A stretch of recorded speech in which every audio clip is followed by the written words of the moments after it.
Okay, so I just posted a video of what I was looking at, and now This is about um, what I actually did, because there's a bit of disjointedness between the setups I see and the setups I'm taking.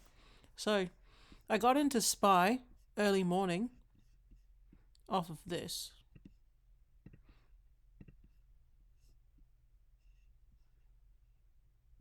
15er, right? This was my Spy entry. Spy was not really on my watch. It was sort of like, we need to see what we're going to do. I don't know why I can't use my template, but the idea with Spy was I was just going to see what Spy was going to do. Instead, I traded it and it worked, right? Like, it's fine. Spy worked. 0 days did like 100 and something percent. I don't remember.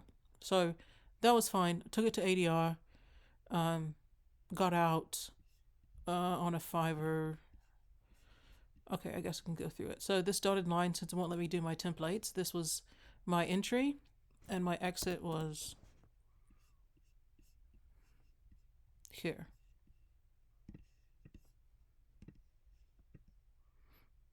When it went back to ADR, okay?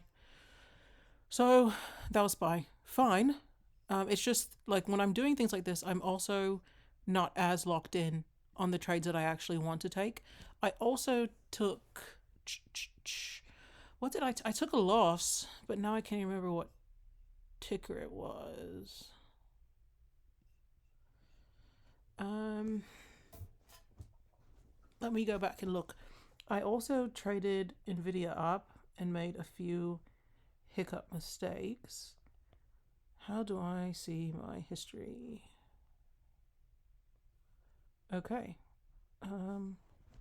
While that loads, my Nvidia, I entered very early as well. I entered Nvidia on a 5. I'm not going to act like I took a 15.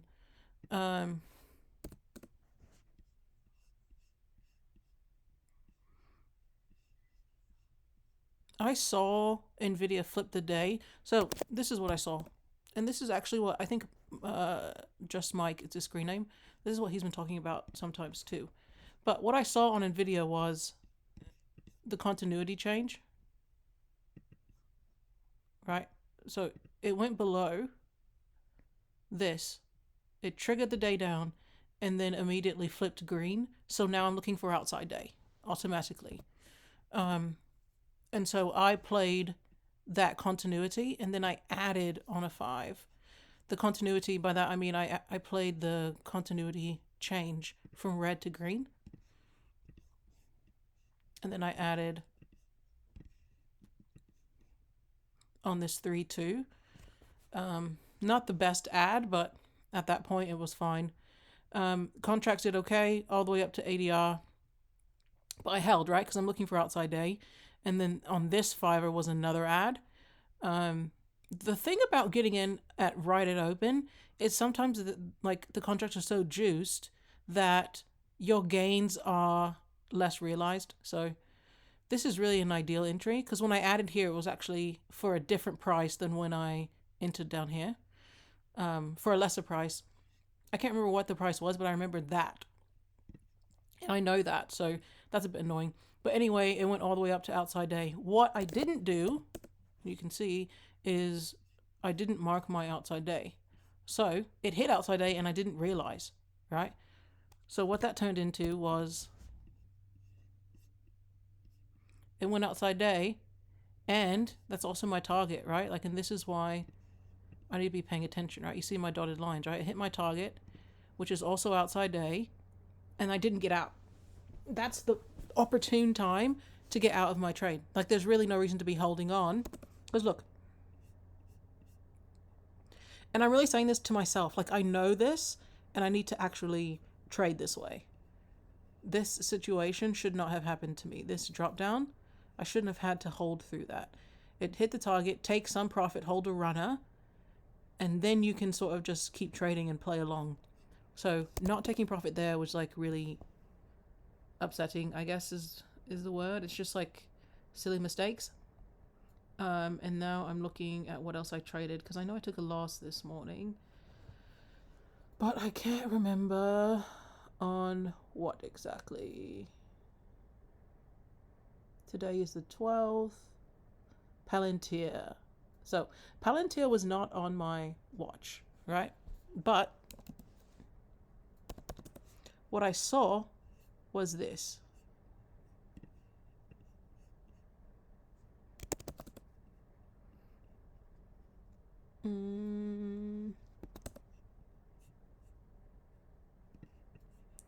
Honestly, in hindsight, I don't know what I saw. I can't tell you why I traded Palantir.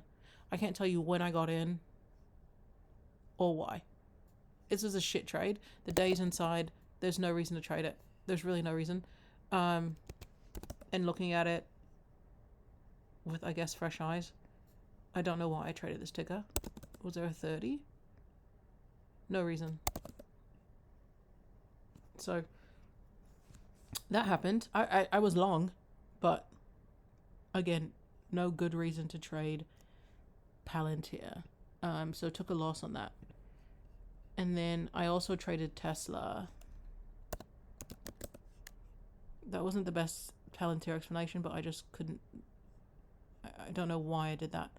I believe that my Tesla was off of. Let me look. Okay. Off of this 30. So I got into weekly 350s off of this 30. And they went against me. 122. They went against me and I held because the hour was inside. And the reason why I even took the trade was because it must have been 15s. Sorry, this is not my best video. Yeah. It must have been 15. Something. Okay. Oopsies. It was the 30. My bad. Long day, hey? So, this 30 happened. I got in when it first triggered. Like it opened here, went up, whatever.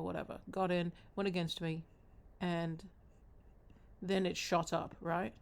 To here, to my target. Literally hit where I wanted it to go. Did not take profit.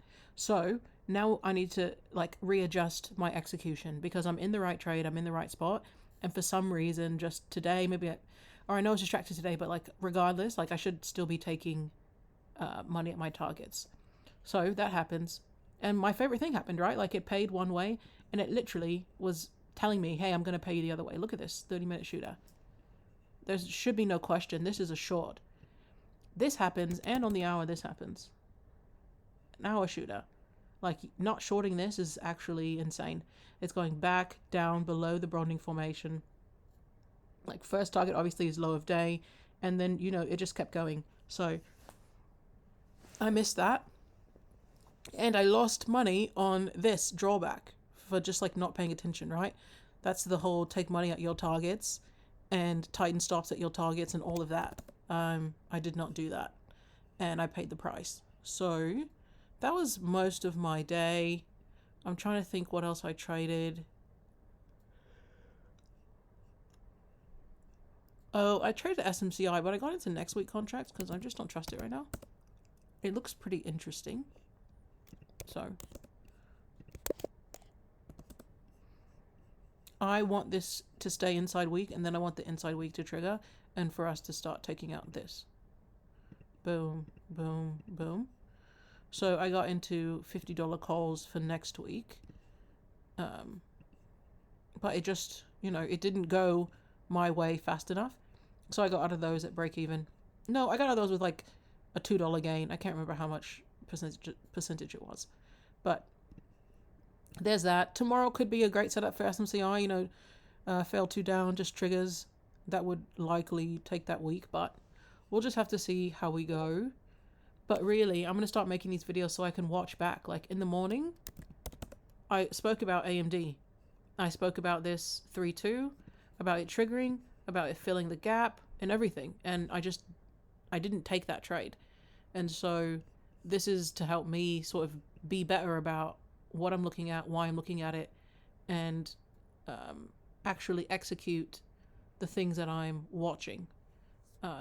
Nvidia is a beautiful swing, I will mention, and I'm going to make a series on swings, but this is a perfect swing for me personally, right? It closed into strength.